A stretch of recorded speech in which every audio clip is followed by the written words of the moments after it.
যদি এইরকম একটা ড্রাগন ফল গাছ আপনারা ছাদ বাগানে আপনাদের কালেকশনে রাখতে পারেন ভাই, বিশ্বাস যান সারা বছর ড্রাগন ফলের স্বাদ দিতে পারবেন।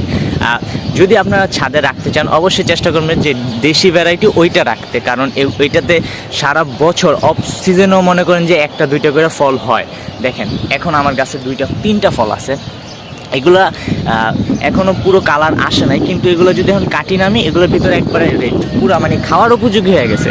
তো আজকে ভাবতেছি যে আমি তিনটাকেই নিয়ে নেব। এই যে একটা, আল্লাহ, একটা, আর এই যে আরেকটা। তো এইখানে আমরা তিনটা ফল আজকে নিয়ে নিছি।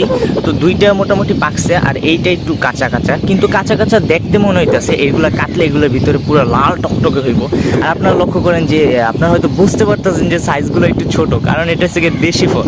আর দেশি ফল হইলে কিন্তু ছোট বলে কিন্তু এগুলো আন্ডার এস্টিমেট করা যাবে না ভাই, এগুলো কিন্তু প্রচণ্ড মিষ্টি। আর আপনারা যদি হাইব্রিডটা করেন ওইটা কিন্তু অত মিষ্টির পরিমাণ বেশি থাকে না।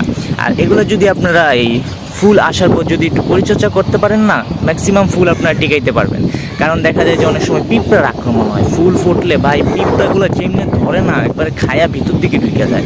তো আপনার যদি ফুল আসার পর যদি একটু পিঁপড়ার ওষুধ স্প্রে করে রাখতে পারেন না, আমি মোটামুটি আপনার সবগুলো ফুলই টিকে যায়। ফলের সাইজ ছোট হইলে কি হইব, এই তিনটা মিললে প্রায় আধা কেজির মতন অবশ্যই হইব, আধা কেজি।